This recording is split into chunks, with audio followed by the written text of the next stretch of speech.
Are you an atheist, or are you someone who's just kind of spiritual? I don't know much about you. So what are your personal beliefs about what is true? I'm not convinced that there is a God, so by definition what an atheist is. You don't believe in the God that they're selling. I don't Right. believe any God would be speaking through one group of people and saying you get this land and you're chosen and you need to have everybody worship me because I'm jealous and I want to destroy all the idol worship. So I don't believe in any of that. Definitely not the Abrahamic God, but I'm not like a militant atheist where it's like I know for a fact there's no higher power, and I don't. It doesn't bother me that people believe in there's some kind of higher power. It's when they try to speak for him and says, who he likes and what he chooses and what he says. That's where I find issue with it. I mean, atheism, like once you take it too far, it just becomes another religion almost. I call them the anti-theist rather than atheist. It's more like they hate it. I'm an anti-Yahwehist. It's like anti-Yahweh. Yeah, there's a God that made stuff, maybe, yeah, and then he wants you to chop off a piece of your son's penis. Foreskin God. Yeah, I don't think so. The God of the foreskins. That sounds like some pervert wrote that in there.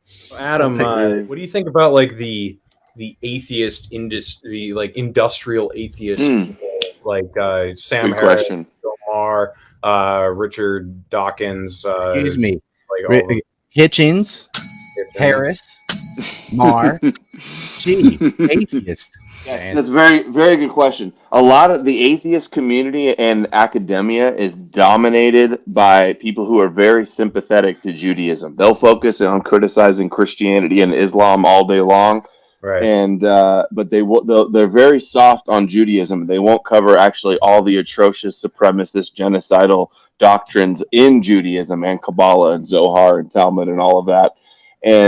And I think that's interesting because this is the religion that originated the other two. They're very clearly derivative, sister religions that spun off of Judaism, and they take all the blame. It's almost like a scapegoating of the Gentiles. We're blamed for believing in Jesus and persecuting it. See, this is very esoteric. They believe they're chosen to be hated. It's a very sick, traumatizing type of a religion to believe that God chose you to be hated by the rest of the nations. And through Jesus, they believe that they killed Jesus, so they're the synagogue of Satan, or their father's the devil. These things that turns them into the victims and turns us into the villains and makes us lose our moral high ground, so that we can't criticize them for the views that they have. Also, Christians provide cover for them. So the atheist community is completely hijacked and controlled by gatekeepers that are so soft on Judaism, and they won't cover the Christian deception, the idea that Christianity is like a deliberate, intentional hoax with a mythical character to get the whole world to follow their mythical character that they supposedly hate, that really just tricks them into worshiping the God of Israel. And it's worked incredibly effectively. Bill Maher did a movie called Religiosity where he went after every faith other than Judaism.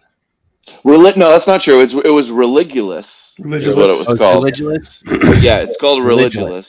And he did make fun of some rabbis that were like, "Oh, on the Sabbath we can't flip on our light switch, so we have this loophole." Blah blah blah. So the whole movie was just an anti-Christian raving. It was more anti-Christian, yeah. And it's very acceptable to criticize Islam and Christianity, but then to play it like the Judaism is just the victims and they're the ones that have been persecuted, and they have, but that's also part of their religion and part of their atonement and their redemption and all these things. What do you think about like the Ben Affleck interaction with Bill Maher? Because there is that too. Like I would agree, Judaism is the one that's the most off limits, but there are some liberals who will not let you talk about Islam because they view Islam as a race instead of a set of ideas or whatever. Do you run into that much, or do you think it is not that big a deal? There's like a Zionist agenda to pit Christianity against Islam. That's what it's always been about.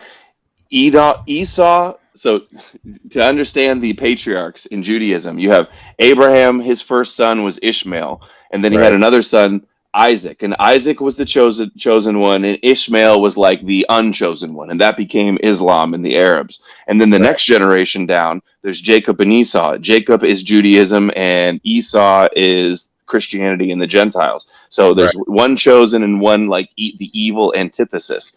And then throughout history, there's these two spin-off religions off of Judaism, Christianity and Islam, and they've been clashing and waging war against each other, pinned against each other, and that's what they want in the end times, is a big war between Christianity and Islam. Atheist Zionists. Yeah, which is like, you're an atheist Jews. I'm like, no, you're an atheist Zionist. If you're an atheist, you can't be Jewish.